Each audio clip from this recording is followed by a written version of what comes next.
The Yungblud breakdown, Iron Maiden's backup plan, and ROCK Imperium runs for their lives. Metal is life and well, so let's see what keeps it going today. Here you go. Iron Maiden's backup plan.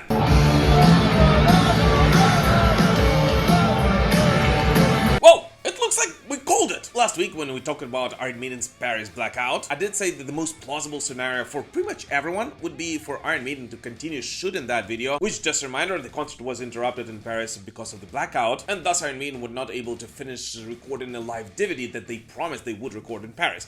But nonetheless, the most plausible scenario would be to continue recording that video in Knebworth.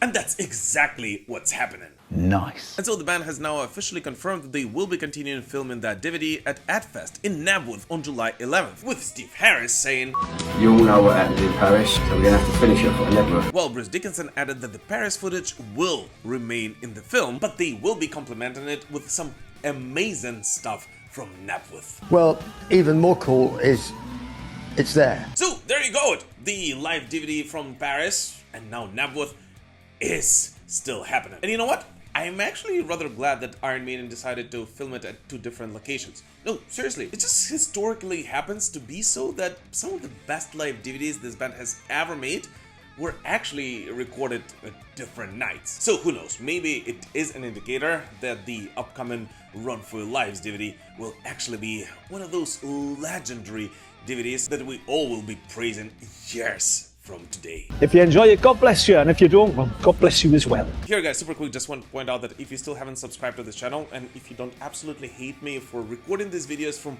literally anywhere, because yes, I'm on the road of course, and I'm recording it from a hotel room, and some segments from other hotel rooms, but nonetheless, I would be really thankful if you would consider subscribing right now. Let's continue building this amazing heavy metal community together. Stryper return. Stryper announced their new album, as this week Christian metal veterans announced that their 18th studio output will see the light of day this September. And so the album will be titled Throne of Thorns, and according to the frontman Michael Sweet, the title song, released as the first single to it, is a powerful message. Christ is on the throne, and we all are redeemed because of the crown of thorns he wore. And musically, well, this song actually does incorporate the band's entire 43-year-long history. And so, Throne of Thorns will be released on September 25th via Frontiers Music, and just 4 days after it, on September 29th, Stryper will embark on a support tour for it, which, at least as of right now, will last until October 25th. But as we all know, Stryper is not a kind of band that, well, likes to sit still, and I actually do anticipate that the band will announce more dates rather soon. And here as always guys, a huge shout out and thank you to all my patrons and all of the YouTube channel members. Guys, it is thanks to you and thanks to everyone who purchases Metal Pilgrim merch from all around the world that I am able to release these videos. So thank you guys from the bottom of my heart. Problems in Rush.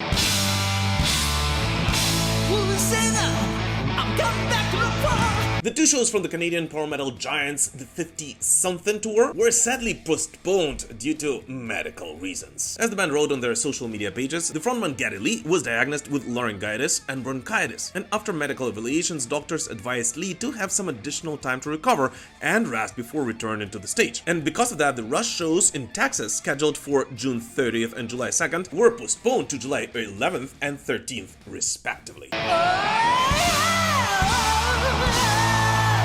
And here's the thing, well, good thing of course is that the shows were not just cancelled, but rather just postponed.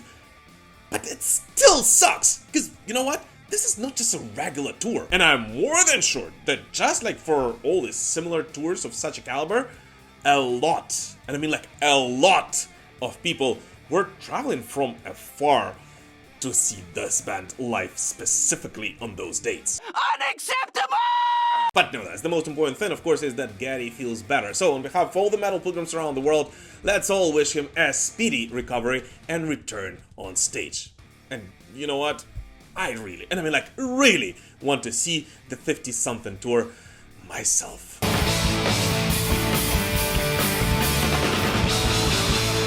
Metallica gives back.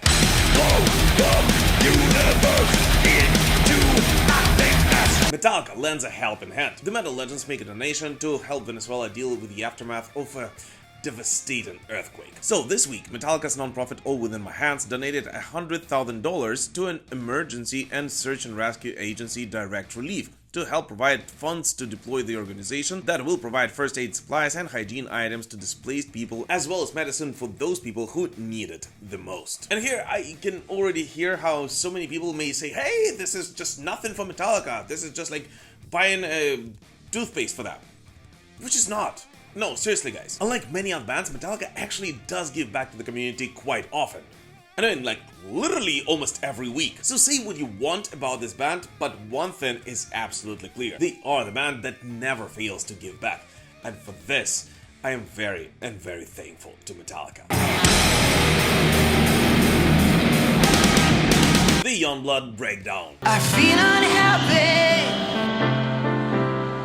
I feel so sad. After years of being labeled an industry plant, Yungblud admitted that the constant criticism has taken its toll on his mental health. As this week, he revealed that after coming off stage at Bloodfest, he felt incredible, but just 20 minutes later broke down alone in the shower, saying that the pressure and hate have become increasingly difficult to process. I have felt in pain a lot, and I don't know why, for a long time. And believe it or not, but some of metal's biggest names quickly rallied behind him. Scott Ian, who watched Yungblud perform changes at Back to the Beginning, told him that he had earned every bit of his success. And Gary Holt probably put it best, saying an industry plant cannot do what you did at Back to the Beginning. And here's the thing, I gotta be very honest with you guys. I don't really like Yungblud. I mean, I don't really like his music. Like, it's just not for me. Like, at all. But A, what he did at Back to the Beginning, performing changes, was simply incredible. And I think pretty much everyone can agree with that. And secondly, well, I really don't get the criticism that he's getting. Because, you know what? Ozzy did like him. Whether you like it or not, he did. And once again, whether you like it or not, thousands of other people around the world do love him, his persona, and his music. Once again, no matter how I feel about it. And so the amount of hate that has been poured onto this guy because of his rather streamlined success, in my opinion, is actually rather unfair. As I always believe that if you don't like someone, just don't listen to them. Like, why would you waste your time writing angry comments about someone whose music you don't even listen to? Just leave it for someone who actually does. Especially when we're talking about a guy who, in his weird manner, actually did bring quite a lot of new fans into the wonderful world of rock and metal.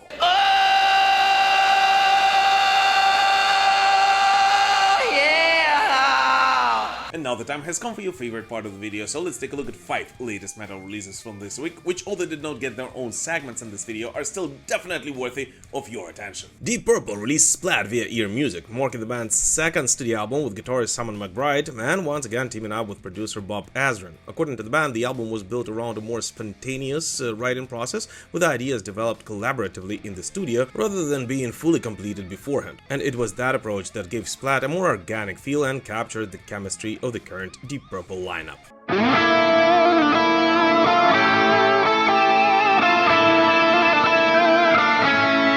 Moonspell released Far From God via Napalm Records. The album was created after 5 years of searching, doubt, and rediscovery, with the band presenting it as a darker, sharper, and emotionally unfiltered return to gothic metal. It was produced with Jamie Gomez Arellano and reconnects with the darker spirit of Moonspell's classic era while keeping a contemporary sound.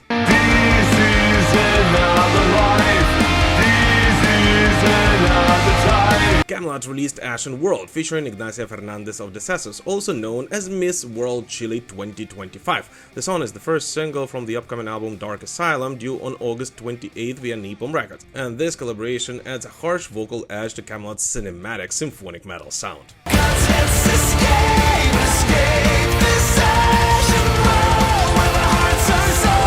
Enslaved released Spirit Helper, a collaboration with Kevin Kickin' Woman, an elder of the Blackfeet Nation. The song grew out of the band's relationship with Fire in the Mountains, the festival held on Blackfeet lands in Montana, where Enslaved are set to return this month. Kevin Cake and Woman described the song as part of the Blackfoot way of knowing, connecting relationships, responsibility, belonging, and accountability.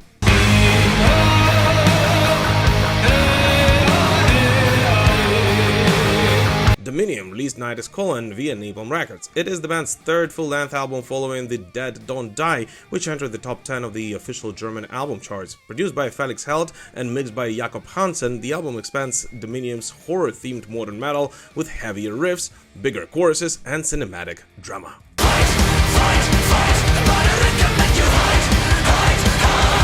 The Dead Daisies preserve history.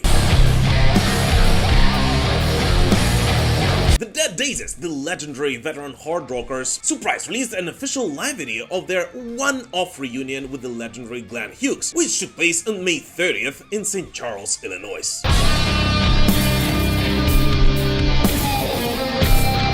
And so this video, titled The Purple Daisies Mini Concert, was filmed professionally and features 3 tracks from the Dead Daisies catalog from the first part of the show and 3 Deep Purple classics from the second part. And here's the thing, after this show, the Dead Daisies once again reiterated that this was just a one-off event. But just a reminder, Glenn Hughes left the Dead Daisies in May of 2023, which, as he later explained, was because he considered himself primarily a solo artist. And given David Lowe's and Joey Bonamassa's other commitments, he felt that at that time it was time for him to move on. But still, after this show, he said that he was extremely happy to once again have a chance to perform together with the Dead Daisies, and that he still feels like they are a part of one family. So who knows, maybe given an enormous success of these shows and a huge hype around it among all the fans, the Purple Daisies shows will be something that we will be able to witness once again in the future. New Xentrix.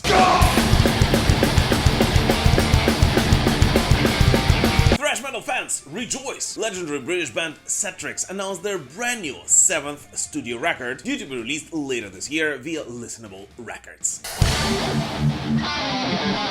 And so, according to Xentrix press release, the album, titled Allied with the Enemy, was recorded from late 2025 into 2026, and once again with the legendary producer Andy Sneap. Yes, that same Andy Sneap, whom you of course know from working with Accept, Judas Priest, and of course also being a Judas Priest guitarist. And for the album artwork, Xentrix once again invited the no less legendary Dan Goldsworthy. And by the way, interesting fact is that both Sneap and Goldsworthy actually did work with Xentrix in the past, and more specifically on their 2 previous albums, Bury the Pain and 7 Words. So it looks like the fans might get exactly what they expect from their favorite band. According to the band, the new Xentrix album is melodic when it chooses to be, atmospheric when it needs to be, and absolutely crushing when it wants to be. And in addition to that, also explores some serious social and personal topics, as it is the music that demands attention and rewards those who want something to think about. Which of course sounds really cool, but in honesty, I have no idea what exactly it means.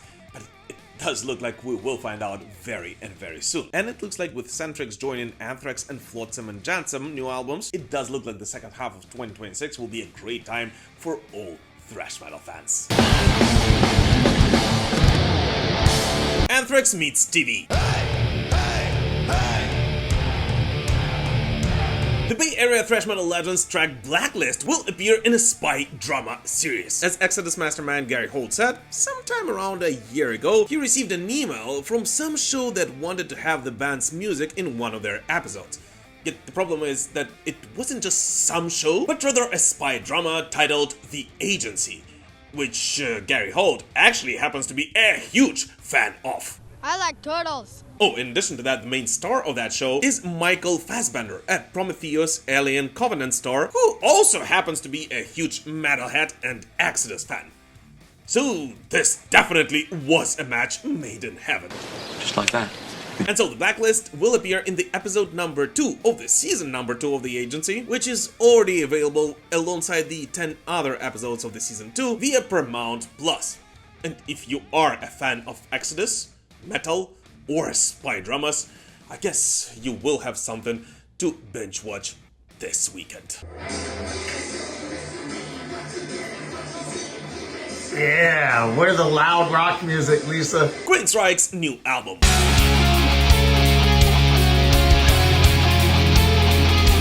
Queensryche prepared their new studio album, and this week the progressive metal veterans guitarist Michael Wilton actually shared a couple of updates about what their fans may expect from it. As Wilton said in the Finnish podcast Kasarin Lapset, the band already made lots of demos, and sometime in the not so distant future, meaning after the band's tour, Queensryche will finally find time to concentrate on the record, which according to Michael will happen either this year or early in 2027. And although he himself is not actually 100% sure when exactly the band will finish the work on it, one thing he's absolutely sure about is that the band doesn't really want to rush it, given the whole fact that their previous studio record, Digital Noise Alliance, was the first one featuring the drummer Casey Grillo as a permanent member and the guitarist Mike Stone after his return as a permanent member in 2021. So now that the band has a stable lineup, they want to make sure they do everything right.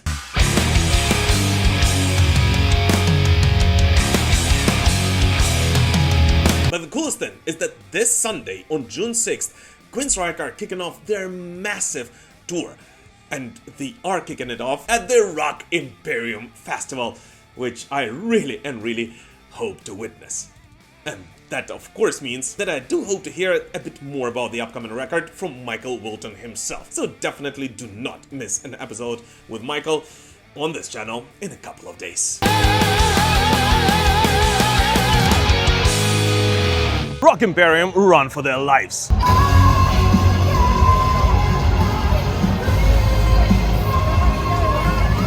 ROCK IMPERIUM Festival is back this weekend with Iron Maiden, Within Temptation, Anthrax, The Gathering, Mastodon and gazillion other bands who have prepared something extra special for their Spanish fans. And I'm more than happy to be back at this festival this year with a couple of friends. And I can't believe this! Wow. Can you believe that? Oh my god! Overall, among the highlights of the first night of the festival were of course The Gathering and Mastodon's electrifying performance, which also included a rather touchy and sad tribute to their legendary ex-guitarist Brent Hinds.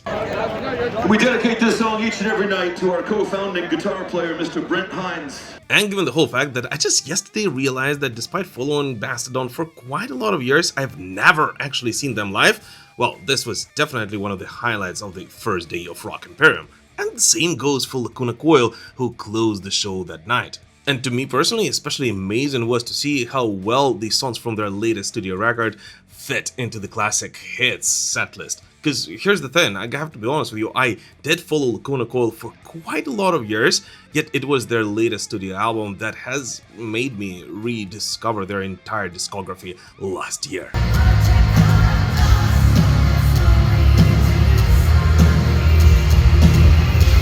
Yet, of course, the biggest highlight of the entire day were the magnificent Within Temptation, who simply tore the crowd apart. And I'm very serious, this was one of the most emotional metal performances that I've seen ever. I never saw that many people actually crying in the crowd, from being happy, of course. And seeing how much this band has grown in the last several years, from being, well, a solid mid-sized European band to the headliners of pretty much all of the European festivals, and not only European, while taking a very, and I mean like very strong stand at what they believe is right, is simply mind-blowing. Yet of course the most anticipated event of this weekend is Iron Maiden's Run for Your Life show, which is about to happen this Saturday, so pretty much exactly when this digest is gonna be out. And of course I'm going to be diving deep in one of the last European shows of the Run for Your Life tour, as I usually do. So definitely do not miss the special episode about Iron Maiden's performance and about the ROCK IMPERIUM Festival and a couple of other special performances on this channel, most likely this week. But for now, I gotta run. The content is not gonna make itself. But anyways, what new music did you listen to this week? Please let us know in the comments. As always, thank you so much for watching this video, guys. Please don't forget to like it, comment under it, spread the word about this channel, and subscribe to it. And of course, join our communities on Instagram, X, Threads, Discord, Facebook, and anywhere you can post content these days. I actually post quite different content on other social media platforms. But for now, thank you so much for your support, and we'll prevail. Slava Ukraini!